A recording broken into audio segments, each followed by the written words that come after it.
그 언어 능력의 힘으로 명문대에 진학을 했고, 더 나아가 고위공무원, 유명 문학가, 대학 총장,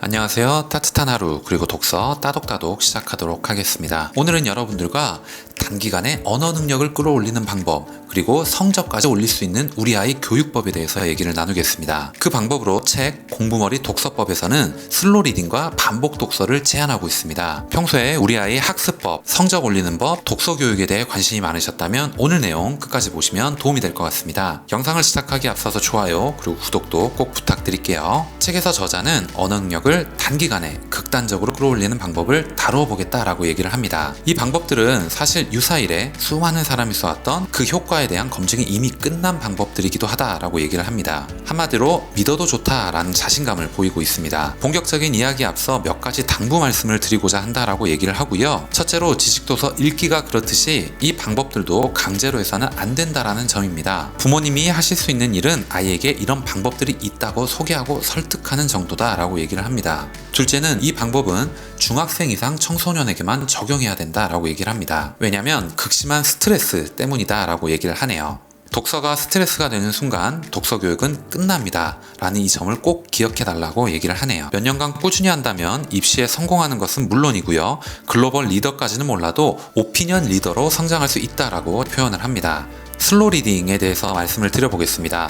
지금 이 책은 제가 세바시를 통해서 저자가 이야기하는 독서가 무엇인지, 독서의 유의사항이 무엇인지, 이걸로 성적을 어떻게 올릴 수 있는지에 대해서 이야기를 나눴던 부분이 너무나 인상 깊었고 감명이 깊었기 때문에 책을 꼭 받아서 읽어보고 싶다고 댓글을 남기게 됐고, 이렇게 저자가 친필 사인을 한 책을 저에게 보내주게 되었습니다. 우선 슬로 리딩의 방법에 대해서 얘기를 드려볼게요. 샅샅이 살펴보고 끊임없이 질문하라 라고 얘기를 합니다. 저자가 슬로 리딩에 관심을 갖게 된 것은 속독을 하는 아이들 때문이다 라고 얘기를 합니다. 일본의 나다 중학교의 국어 교사였던 하시모토 다케시의 슬로 리딩이라는 책을 접하게 됐다라고 얘기를 합니다. 천천히 읽는 독서법을 이미 오래전에 교육 현장에 적용해 큰 성공을 거둔 분이 계셨던 것이다 라고 얘기를 합니다. 이 작은 학교가 어느 날 갑자기 전국에서 가장 유명한 학교가 되었다라고 얘기를 합니다. 나다 학교가 도쿄대학교 합격생을 가장 많이 배출한 학교가 되었기 때문입니다. 다케시 선생의 국어 수업은 파격적이었습니다. 일단 교과서로 수업하지 않습니다. 고전 문학 책을 부분으로 나눠서 수업 시간마다 조금씩 읽어오게 합니다. 수업 시간에는 이 짧은 분량을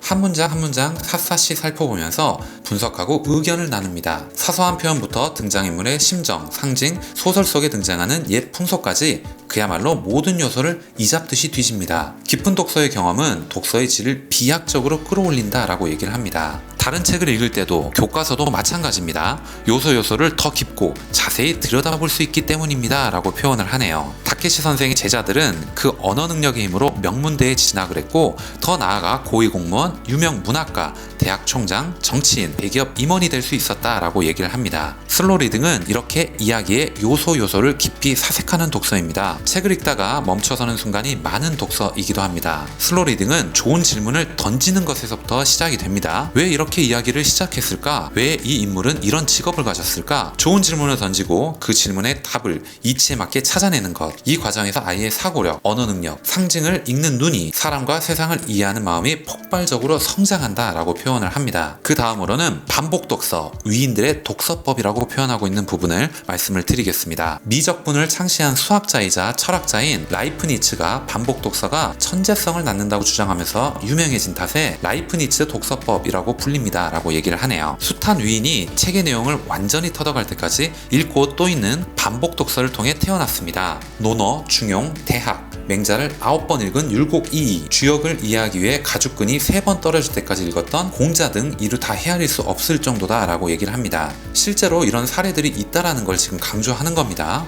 독서의 효과는 책을 읽는 과정에서 얼마나 많은 사고를 할 수 있느냐에 달려 있습니다. 책 속에 담긴 논리와 정보, 작가의 의도를 충실히 파악해내면서 읽으면 단 한 권으로도 큰 효과를 볼 수 있다라고 얘기를 하네요. 저자는 틈만 나면 자신이 가르친 아이들에게 3번 반복 독서를 강조한다라고 얘기를 합니다. 실제로 그걸 해내는 아이가 드물다는 게 문제라고도 얘기를 하네요. 반복 독서는 그만큼 힘들고 어려운 일이다라고 표현하는데, 저 또한 그 부분에 굉장히 공감을 하는 것이, 저 또한 책을 지금 읽고 읽고 이렇게 한 번 더 리뷰를 하고 있지만 이것을 제가 2번 정도 독서하는 것이라고 얘기를 한다면 한 번 더 이 책을 또 정독하라는 얘긴데 그거는 사실 저도 쉽지는 않거든요. 왜냐하면 시간의 제약도 있고 또 다른 책을 읽고 싶다라는 그 욕망이 머릿속에 계속 남기 때문이다 라고 생각도 듭니다. 이것을 매번 3번씩 그것도 6개월간 단 한 번도 빠지지 않고 계속 해내는 애들은 수업을 해보면 바로 알 수 있다라고 얘기를 합니다. 줄거리는 물론이고 구체적인 대사까지 기억한다 라고 얘기를 하고요. 매주 한 권의 책을 3번씩 6개월만 읽어도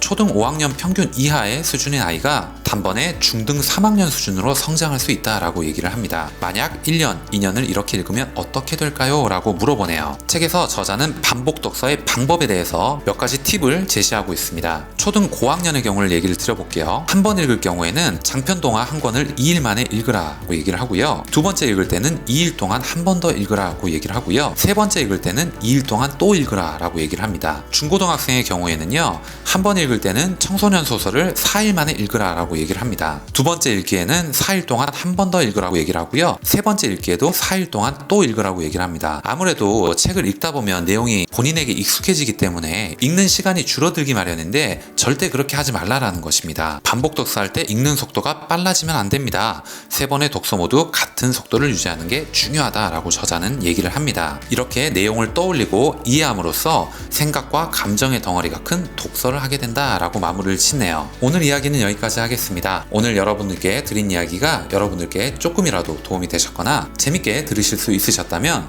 좋아요 그리고 구독도 꼭 부탁드리겠습니다. 다음 시간에 더 좋은 내용, 더 좋은 컨텐츠를 가지고 인사드리도록 하겠습니다. 감사합니다.